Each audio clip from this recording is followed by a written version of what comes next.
بسم اللہ الرحمن الرحیم۔ مسلمہ کذاب جو کہ ایک جھوٹا نبوت کا دعوے دار تھا، یہ قادیانیوں کے نبی مرزا کی طرح، اس نے نبی اکرم صلی اللہ علیہ وسلم کو خط لکھا کہ میرے ساتھ آپ ایک معاہدہ کر لیں، جب تک آپ حیات ظاہری میں ہیں آپ نبی ہیں، جب آپ کا وصال ہو جائے یعنی دنیا سے رخصت ہوں تو میں نبی، یا یہ معاہدہ کر لیں کہ آدھے عرب کے آپ نبی اور آدھے عرب کا میں نبی، معاذ اللہ۔ اس کے بعد خط پر نبی اکرم صلی اللہ علیہ وسلم نے جواب میں لکھا، میں تو اللہ کا رسول ہوں جبکہ تو کذاب ہے، جھوٹا ہے۔ جب نبی پاک صلی اللہ علیہ وسلم نے خط میں کذاب لکھا تو فرمانے لگے، کون لے جائے گا یہ خط اس کذاب کے دربار میں؟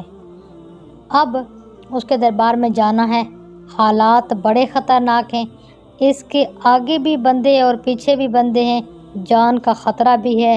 ایک صحابی تھے چھابڑی فروش، سر پر ٹوکرا رکھ کر مدینے کی گلیوں میں کھجوریں بیچتے تھے، 11-12 بچوں کے باپ تھے، جسمانی طور پر بھی کمزور تھے، کھجور کھا رہے تھے، جلدی سے اٹھے، ہاتھ کھڑا کر کے کہا، حضور کسی اور کی ڈیوٹی نہ لگائیے گا، میں جاؤں گا۔ جب یہ الفاظ جلد بازی میں کہے تو ان کے منہ سے کھجور کے ٹکڑے مجلس میں بیٹھے صحابی کے چہرے پر گرے۔ ایک صحابی کہنے لگے، اللہ کے بندے پہلے کھجور تو کھا لے، بڑی جلدی ہے تجھے بولنے کی۔ مسکرا کے کہنے لگے، اگر کھاتے کھاتے ڈیوٹی کسی اور کی لگ گئی تو کیا کروں گا، مجھے جلدی ہے۔ اللہ اکبر۔ حضور صلی اللہ علیہ وسلم نے اپنا نیزہ دیا، گھوڑا دیا اور فرمایا، ذرا ڈٹ کے جانا اس کذاب کے گھر۔ وہ صحابی عقیدت سے نظریں جھکا کر کہنے لگے، محبوب خدا آپ فکر ہی نہ کریں۔ صحابہ کہتے ہیں کہ وہ اس طرح نکلے جیسے کوئی جرنیل نکلتا ہے، ان کا انداز ہی بدل گیا، ان کے طور طریقے بدل گئے، وہ یوں نکلے جیسے کوئی بڑا دلیر آدمی جاتا ہے۔ وہ صحابی مسلمہ کذاب کے دربار میں گئے، وہاں ایک شخص جو بعد میں مسلمان ہوا وہ بتلاتا ہے کہ وہ صحابی جن کا نام حضرت حبیب بن زید تھا، جب وہ دربار میں پہنچے تو اپنا نیزہ زور سے دربار میں گاڑ دیا۔ مسلمہ ٹھٹ کے کہتا ہے کہ کون ہے؟ آپ غراتے ہوئے فرمانے لگے، تجھے چہرہ دیکھ کے پتہ نہیں چلا کہ میں رسول اللہ صلی اللہ علیہ وسلم کا نوکر ہوں؟ ہمارے تو چہرے بتاتے ہیں کہ نبی صلی اللہ علیہ وسلم والے ہیں ہم، تجھے پتہ نہیں چلا میں کون ہوں؟ مسلمہ کذاب کہنے لگا، کیسے آئے ہو؟ بے نیازی سے فرمایا، یہ تیرے خط کا جواب لے کر آیا ہوں۔ بادشاہوں کا طریقہ یہ تھا کہ وہ خط خود نہیں پڑھتے تھے، ساتھ ایک بندہ کھڑا ہوتا تھا، وہ خط پڑھتا تھا، تو مسلمہ نے خط اس کو دیا کہ پڑھو۔ جب اس نے خط پڑھا تو اس میں بھی یہ لکھا تھا کہ تو کذاب ہے، یعنی جھوٹا ہے۔ یہ جملہ وہاں موجود سب نے سن لیا۔ اکیلے میں ہوتا تو بات اور تھی، وہ آگ بگولا ہو گیا، آنکھیں سرخ ہو گئی۔ سامنے حضرت حبیب بن زید تنے کھڑے تھے، غصے سے تلوار لے کر اٹھا اور کہنے لگا، تیرے نبی نے مجھے کذاب کہا ہے، تیرا کیا خیال ہے؟ حضرت حبیب بن زید مسکرا کے فرمانے لگے، خیال والی بات ہی کوئی نہیں ہے، جیسے میرا نبی کذاب کہے، جسے میرا نبی کذاب کہے وہ کذاب ہی ہے، تو 7 سمندروں کا پانی بھی بہا دینا تو بھی تیرا جھوٹ نہیں دھل سکتا۔ مسلمہ غصے کی شدت سے کانپتے ہوئے کہنے لگا، تو پیچھے پلٹ کے دیکھ، سارے میرے سپاہی، میرے پہرے دار، تلواریں، نیزے، خنجر، تیر، سب تیرے پیچھے کھڑے میرے باندھنے والے ہیں۔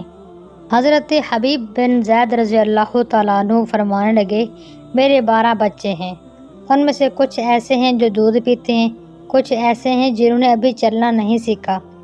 میں جب رسول پاک صلی اللہ علیہ وسلم کا پیغام لے کے نکلا تھا تو میں نے پلٹ کے بچے نہیں دیکھے، تو تیرے پہرے دار کیسے دیکھ لوں؟ جو جی میں آتا ہے کر، غلامان محمد جان دینے سے نہیں ڈرتے۔ مسلمہ نے زور سے تلوار ماری، بازو کٹ کر گر گیا، کہنے لگا، اب بول، اب تیرا کیا خیال ہے؟ حضرت حبیب فرمانے لگے، تو بڑا بے وقوف ہے، ہمیں آزماتا ہے، ہمیں تو بدر سے لے کر احد تک سب آزما چکے ہیں، تو ابھی بھی خیال پوچھتا ہے کہ میرا خیال وہی ہے جو میرے نبی صلی اللہ علیہ وسلم نے فرمایا، یعنی تو جھوٹا ہے۔ مسلمہ نے پھر تلوار ماری، دوسرا ہاتھ کٹ کر گر گیا، کہنے لگا میں تجھے قتل کر دوں گا، باز آ جا۔ حضرت حبیب فرمانے لگے تو بڑا نادان ہے، ان کو ڈراتا ہے جو فجر کی نماز پڑھ کر پہلی دعا ہی شہادت کی مانگتے ہیں، جو کرنا ہے کر لے۔ مسلمہ کذاب نے تلوار گردن پر رکھی، کہنے لگا میں تیری گردن کاٹ دوں گا۔ حضرت حبیب بن زید رضی اللہ عنہ فرمان لگے کاٹتا کیوں نہیں ہے؟ روایت کرنے والا فرماتا ہے کہ مسلمہ کے ہاتھ کانپتے تھے، تلوار چلائی، گردن کٹ گئی۔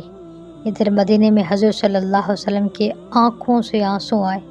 صحابہ کرام نے پوچھا یا رسول اللہ کیا ہوا؟ فرمایا میرا حبیب شہید ہو گیا، رب کریم نے اس کے لیے جنت کے سارے دروازے کھول دیے ہیں کہ محمد سے وفات ہونے تو ہم تیرے ہیں، یہ جہاں چیز ہے کیا لوح و قلم تیرے ہیں۔ میرے آقا صلی اللہ علیہ وسلم آخری پیغمبر تھے، صحابہ کو بھیجا اس بندے کے پاس جو کہ نبوت کا جھوٹا دعویٰ کرتا تھا کہ تو جھوٹا ہے۔ میرے آقا نے فرمایا انا خاتم النبیین لا نبی بعدی، میں آخری پیغمبر ہوں، میرے بعد کوئی نبی نہیں آئے گا۔ اللہ تعالی ہم سب کو تحفظ ختم نبوت کا فریضہ انجام دینے کی توفیق عطا فرمائے، آمین۔ اس ویڈیو کو شیئر بھی کیجیے گا تاکہ آپ بھی ختم نبوت کے کام کرنے والوں کی فہرست میں شامل ہو سکیں۔ شکریہ۔